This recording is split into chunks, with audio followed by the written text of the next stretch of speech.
So ayan guys, for today's video nga pala, andito ako ngayon sa Tiris Bacon. Ayan o, bali kukuha ako ngayon ng talahib.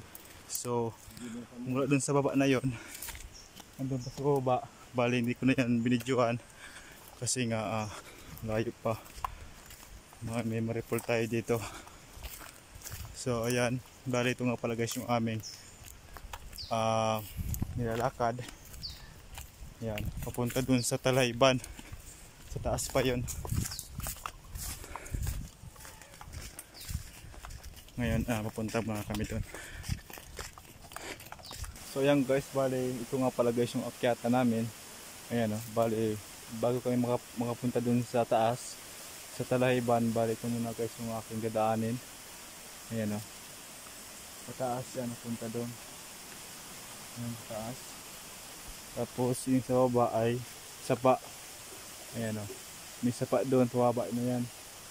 So ngayon ay pataas muna ako. Ayan, bali andun pa yung sa taas. Ayan, mag-aakit pa ako punta sa taas bago ako makapunta doon sa Talayban. So yun, bali sabi daw sa sa akin, bali 1 hour daw yung yung paglalakad namin papunta doon taas. Mula doon sa baba sa may highway papunta guys sa taas ay 1 hour ang aakyatin. So ngayon ay ito, nasa pa lang 10 minutes pa lang ang nakalipas.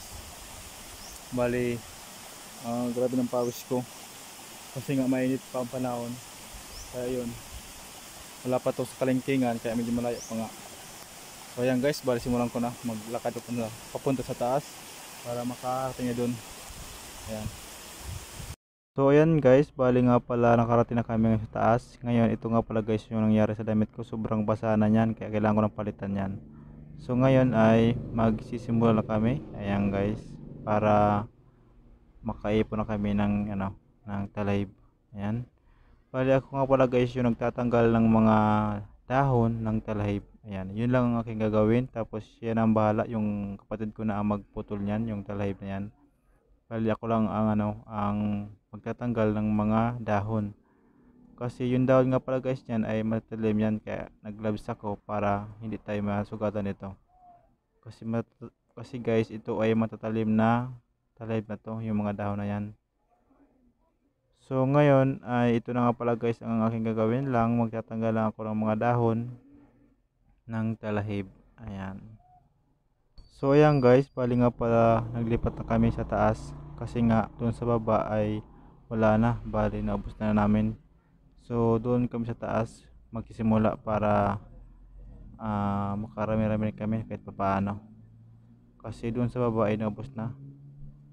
So ngayon pala guys, umakyat ako dito kasi nga ang pupunta namin ay sa taas pa. So dito nga pala guys sa aming dinadaanan ay bali guys, kinuha na siya kaya wala na siya dyan.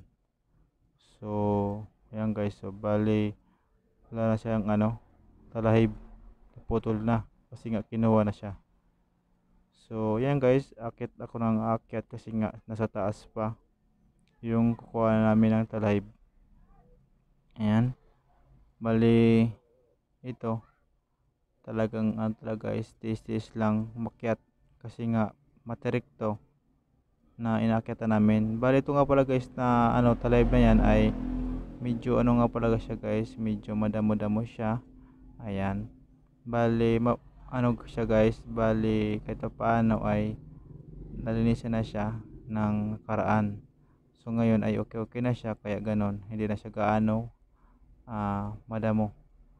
So ayan guys, bali nga pala ngayon ay magsisimula naman tayo ngayon magtanggal ng dahon ng talahib. Ayan, so ito nga pala guys yung tatanggalin ko naman ulit. Ayan, kasi nga nasa taas na ako. Ayan, so tanggalin ko na to na dahon na yan, tapos sunod-sunod na yan guys hanggang matapos na to.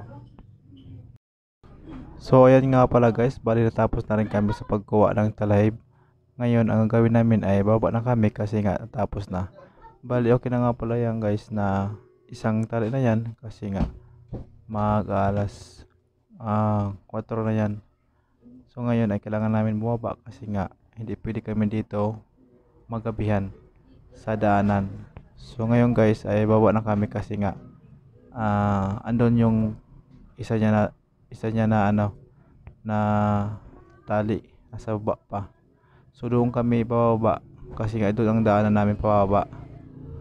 Ayan guys, bali nga pala guys, itali na namin yung aming nakuha. Ayan, yung talahib na dalawa na tali ay pag-isay na namin yan.